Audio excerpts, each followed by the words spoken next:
2023년 9월 6일 수요일 아침 4시 40분입니다.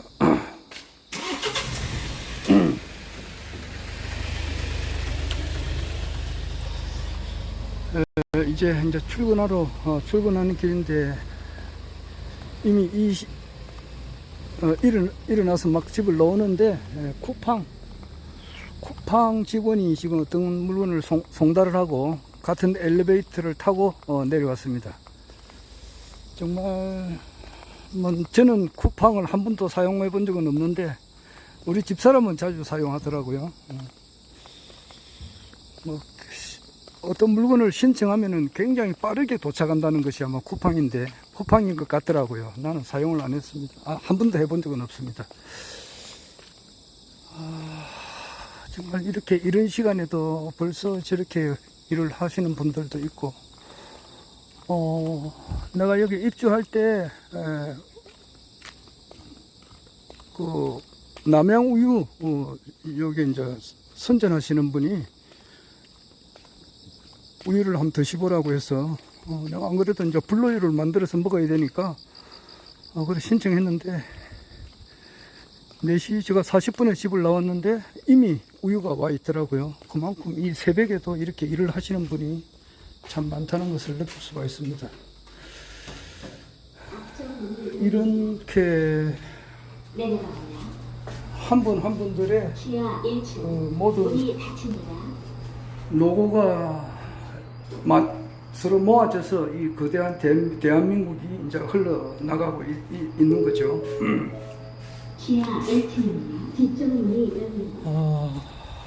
어제 최강욱 민주당 국회의원이죠. 이분이 국회에서 대정부 질문을 하는 데 있어서 이제 검찰 지금 현재 민주당에서는 그러죠. 검찰 독재 국가라 그렇게 하죠. 이승만 시절은 경찰 국가 시대, 경찰 독재 시대, 군부 독재 시대를 거쳐가지고 이제 마지막으로 이제 검찰 독재 시대를 우리가 이제 맞고 있는데, 이것도 우리가 극복할 수 있을 것이다. 이렇게 추미애 전 장관은 그렇게 이야기를 했고, 많으신 분들이 이제 검찰 독재 시대라고 이렇게 합니다. 한 사람을 두고 압수수색을 300번, 100번, 200번 이렇게 하는 정권은 없었거든요. 해도 진짜 너무한 일 아닙니까? 나는 이재명 민주당 대표를 나는 항상 좋게도 안 보고 나쁘게도 안 보고 바르게 보려고 하거든요. 바르게 보려고 합니다. 그 아래 내가 얼핏 이야기했는데 부동시라고, 그러니까 쉽게 말해서 부동시는 짝짝이 눈이거든요. 오른쪽 시력하고 왼쪽 시력하고 너무 차이가 많이 나는 것을 부동시라 그렇게 한다 그래요. 그런데 이제 어떤 사물과 어떤 사회 현상을 보는 데 있어 가지고 너무 차이가 많이 나는 거야. 그런 것을 부동시라 그러는데, 좌우, 그러니까 보수 진보를 바라보는 태도, 그러니까 이재명 씨나 어떤 분이라 하더라도 그 보는 태도가 너무 이재명 씨는 때려 죽일 놈이다, 빨갱이다, 악마 새끼다, 욕쟁이다 이렇게만 보고 그분의 좋은 점은 하나도 안 본다는 것은, 그거는 내가 볼 때는 짝짝이 눈이라고 봐요. 공정하게 제대로 봐야 되죠. 마이클 장이라고 있습니다. 내가 이제 즐겨보는 유튜브 중에 하나가 이제 마이클 장이 노는 LA 시사만평이라고 하는 것이 있거든요. 그분이 이재명 씨, 그분의 이제 미국에서 일어나는 일 그리고 전 세계에서 일어나는 일에 대해서 자기 나름대로 독특한 시각으로서 우리들에게 이제 이렇게 많은 정보를 제공해주고 있는 분인데, 그분이 한 가지 아쉬운 점이 이재명 씨를 보는 시각이 영 삐딱하더라고요. 한쪽 눈은 아주 정확한데 한쪽 눈은 영 안 맞더라고요. 그리고 윤창중 씨라고도 있습니다. 윤창중 씨 이분도 하루에 한 2시간 정도, 아침 8시부터 오전 10시까지 2시간 정도 국내외, 주로 이제 국내죠. 그분은 주로 국외는 잘 안 다루지 않습니다. 국내 정치인들의 이제 그 의식의 흐름을 이렇게 나름대로 평가하고 이제 있는 분인데, 이분 역시 마찬가지예요. 한쪽 시각은 아주 정확하고 예리하게 보는데 한쪽 시각은 영 아니에요. 그러니까 문재인이나 이재명에 대해서는 완전히 그 보는 시각이 내하고는 틀리더라고요. 그렇다고 해서 내가 문재인 전 대통령이나 이재명 씨를 뭐 명빠 뭐 그런 건 아니죠. 그런데 공정하게 보려고 노력하는데 그게 좀 안 맞는 것 같더라고요. 사람은 바르게 봐야 되죠. 바르게 봐야 되는데, 이재명 대표한테 압수수색을 300번, 400번 이렇게 한다는 것은 그 죄도 없잖아요. 죄가 있다면 죄도 없는 사람한테 압수수색을 그렇게 한다는 것은 너무 과한 일이죠. 과해도 너무 과하다고. 그럴 때는 이제 내려오는 것이 이제 천벌이 내려오는 거예요. 비정리, 법권천, 비용지, 덕, 운천, 운이 다 하면은 이제 그 위에는 하늘이 개입된다 이 말이에요. 그래서 이 검찰 독재 국가도 이제 곧 끝이 날 거다. 이제 그런 이야기를 어제 했습니다. 최강욱 의원이. 그런 것을 방금 들었습니다.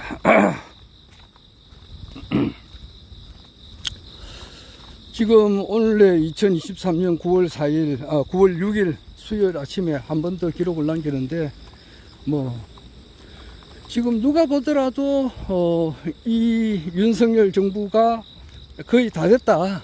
뭐 시작한 지 1년 한 4개월 이제 거의 다 됐는데, 이제 문을 닫는 쪽으로 향해서 나가고 있다. 이제 이거예요.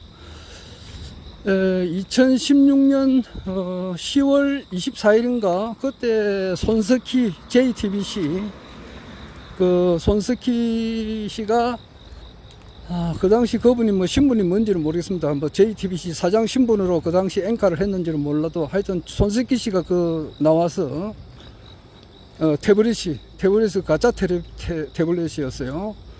거기 지금 현재 밝혀지고 있고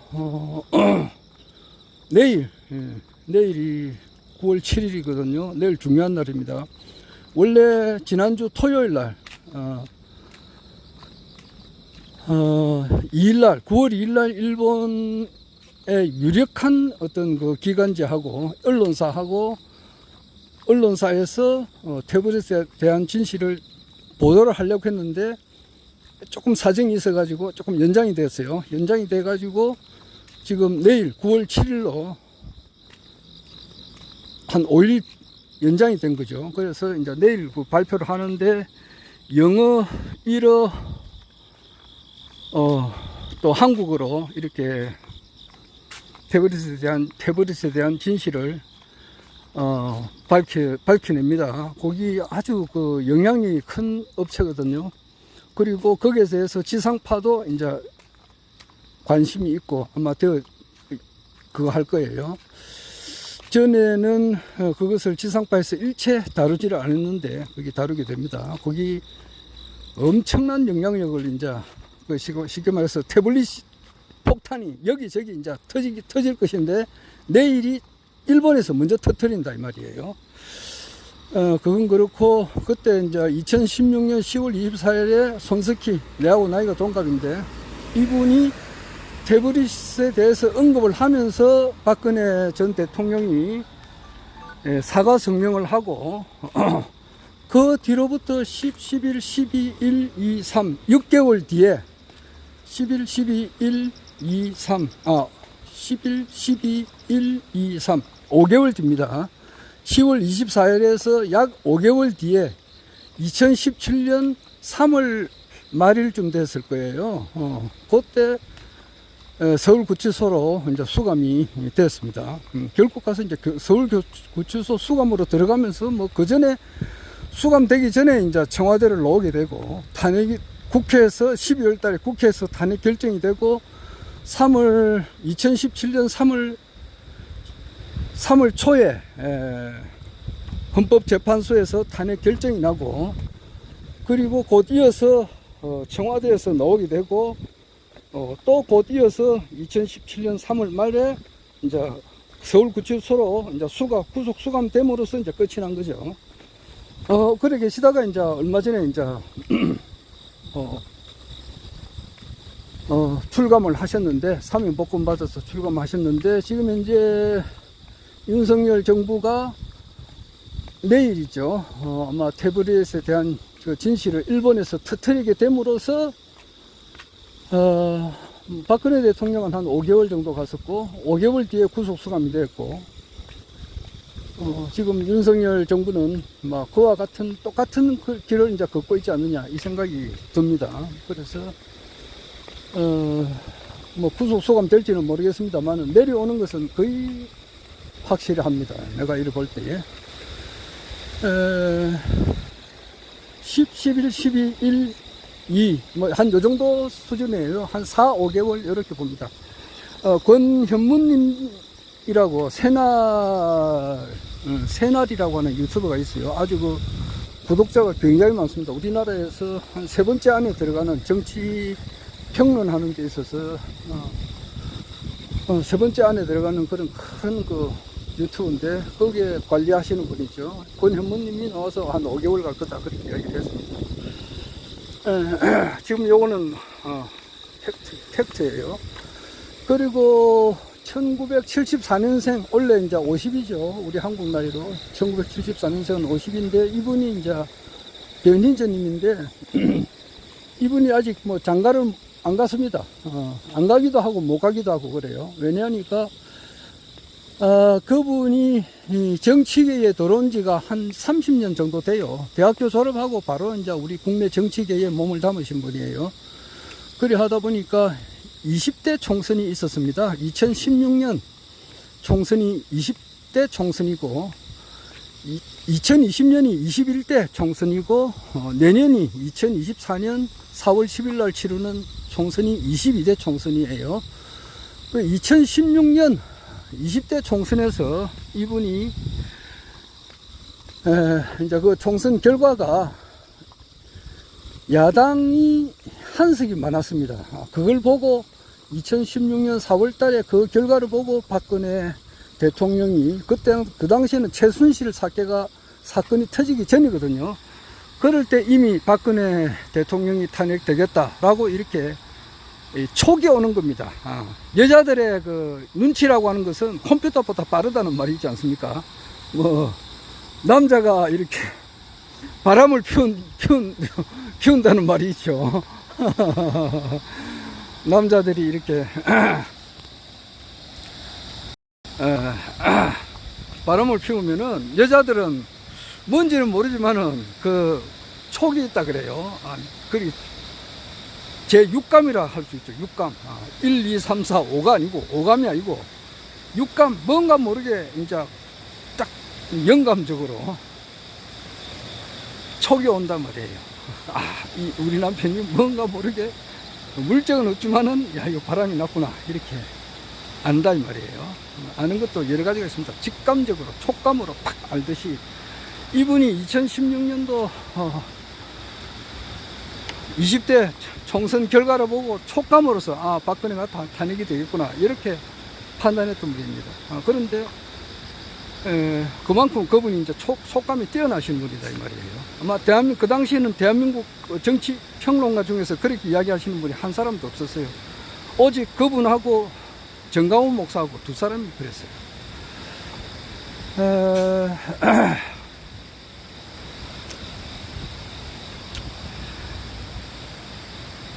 요즘도 아직 복장이 이렇습니다. 아직 덥기 때문에 플로유를 이렇게 보라고 이렇게 복장을 기록으로 남겨보습니다. 모자는 늘 흑역용 모자를 들고 다니고 그만큼 흑역용을 보시라고 주민들이 보시라고 네, 그렇게 유권자님께서 이제 보시라고 그렇게 내가 항상 이 모자, 이 옷을 입고 있는 것을 내가 기록으로 남겨놓습니다.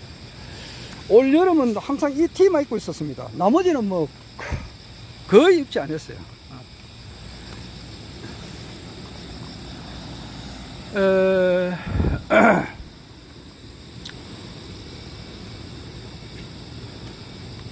그렇듯이 이제 이분은 2016년도 변희재님께서 박근혜 대통령이 단일되겠다는 것을 직감을 하신 분이고, 또 자기가 이제 뭔가 모르겠지만은 이런 태블릿에 대한 진실투쟁이라고 있어요. 변희재의 진실투쟁이라는 네이버 카페가 있습니다.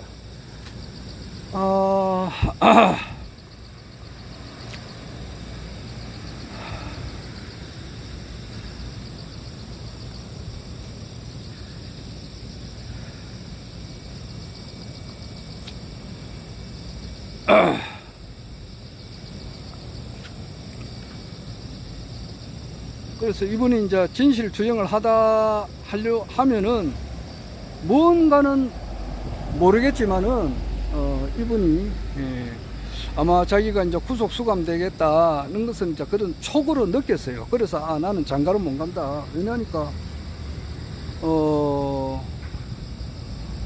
구속 수감되고 이러면은 뭐 가족이 뭐 좋아할 사람 누가 있겠느냐고, 남편이 구속 수감되면은 누가 좋아하겠느냐고. 그래서 그것을 피하기 위해서 결혼을 안 했어요. 그런데 이제는 결혼을 하려고 합니다. 아마 결혼 대상자도 있다고 하는데 아마 조만간에 이제 곧 결혼을 할 예정이다 그렇게 합니다. 그건 뭐냐? 그만큼 그분은 늘 그리 주장했거든요. 윤석열 대통령을 이제 뭐 용산 집무실, 그러니까 옛날로 말하면 청와대에서 앉아가지고 나는 도저히 이제 대통령으로서 직책을 수행할 수 없다 이렇게 선언을 할 정도. 그때까지는 결혼 안 한다 그랬거든. 왜냐니까 이런 이제 그분의 주장이 그런 겁니다. 태블릿에 대한 것을 왜곡하고 또 위정교사 이런 것들이 있으니까 이런 파렴치한 범죄꾼이라 이렇게 이야기를 해요. 그분의 주장이 그렇다 이 말입니다. 그거는 내일 이제 일본에서 일본 유력한 신문지에서 영어 일어 한국어로 나오니까 뭐 이런 말 할 수 있잖아요. 그렇기 때문에 그래서 현직 대통령이라면은 박근혜 전 대통령을 말해요. 현직 대통령을 끌어당기는 그런 아주 파렴치한 범죄를, 쉽게 말해서 뭐 어떤 분은 내란죄라고도 이야기를 하는 분도 있더라고요. 그렇게 범죄를 저지른 범죄꾼에 불과하다, 이제 그렇게 이야기를 하는 거예요. 변희재님은 그렇게 이야기를 해요. 그래서 이런 사람을 빨리 땡겨 앉아야 된다. 그렇지 않으면 대한민국이 쑥대밭이 된단 말이에요. 쑥대밭이 지금 되고 있죠. 되어가 있고. 그 추미애 장관이 그렇게 이야기를 했죠. 쑥대밭이 될 거라 했는데 쑥대밭 적중이고. 그러는데 이제 윤석열 정부가 문을 닫는 것이 확실하니까 이제는 자기는 이제 그만큼 촉이 뛰어나다 이 말이에요. 느낌이, 그 감각이 뛰어나기 때문에 이거는 이미 이거는 무너진 것이 확실하니까 자기 결혼 날짜를 이제 잡는다 그러더라고. 요즘 그래요. 하여튼 그리고 이제 그 이후에는 또 어떤 일이 이제 생길 건가라고 볼 때는 허경영이죠. 허경영 시대가 이제 활짝 열린다 이 말입니다. 나는 원래 지금 현재 쭉 이야기한 것이 정치 이야기한 거잖아. 내가 국내 정치 이야기를 쭉 한 거 아닙니까? 그런데 원래 나는 출발이 정치하고는 전혀 관심이 없는 사람입니다. 우리 누가 국회의원이 되고 누가 장관이 되고 누가 뭐 대통령이 되고 아무런 관심이 없는 사람입니다. 내 관심은 오직 뭐냐, 사람으로 태어나가지고 이 사람이 진짜 윤회를 하고 윤회를 한다는 그런 말이 많이 있잖아. 그런데 윤회를 하든 안 하든지 간에 한번 태어났다고 죽고 하는 그 사람들이 오죽이나 많았겠느냐고. 이 지구라고 하는 별이 생기고 난 이래로부터 뭐 대략 한 1만 년 잡잖아요. 1만 년 역사 기록이 있는 것이 한 1만 년 정도 된다 이 말입니다. 그 이전에 뭐 지구라는 별이 생긴 것은 뭐 13억 년 전이고 뭐 20억 년 전이고 뭐 숫자가 나와 있는데, 그래도 이제 현생 인류가 이렇게 호모 사피엔스가 생기고 난 이후로부터 한 1만 년 정도 이렇게 볼 때에 호모 사피엔스 다음에 이제 우리 아담족이 생기고 난 것이 한 1만 년 된다 이 말입니다. 수많은 사람들이 태어났다가 죽고 이랬는데 거기에는 별의별 사람이 다 있잖아. 뭐 별의별 사람 다 있지. 뭐 그런데 어떻게 살아야 가장 사람으로서 가치 있는 삶인가, 후회 없는 삶인가, 사람으로 태어나서 지고지선의 삶인가, 뭐 이런 것을 아주 어릴 때부터 생각하는 사람들, 그 가르침을 주시는 분들, 그런 스승님을 가까이 했습니다. 그래 하다 보니까 뭐 내가 내 혼자서 이렇게 한 게 아니고, 그런 내가 예를 들어서 여기서 서울까지 가려면은 내가 고속도로 놓고 그러진 않잖아요. 내가 태어나기 이전부터 내가 태어나고 난 이후에 박정희 대통령께서 고속도로를 만들어서, 그리고 고속도로 타고 가든지 비행기 타고 가면 되잖아. 그렇듯이 내가 태어나기 이전에 이미 그렇게 수많은 그 가르침이 있었다 이 말이에요. 성현님들께서 가르치신 그 말씀이 있었다고. 그 말씀을 공부를 한 거예요. 그렇게 하다 보니까 그런 세월을 이렇게 쭉 보냈습니다. 그렇게 하다 보니까 기독교에 침참하게 되고, 불교에도 침참하게 되고, 나아가서는 강정산에도 침참하게 되고, 그 결과가 허경영이란 말이에요. 그래서 허경영 시대가 열린다는 것을 확신하게 된다. 그분은 이제 정치인도 된다. 정치인이 되어서 된다. 그래서 내가 이렇게 관심이 있다 이 말이에요. 그만.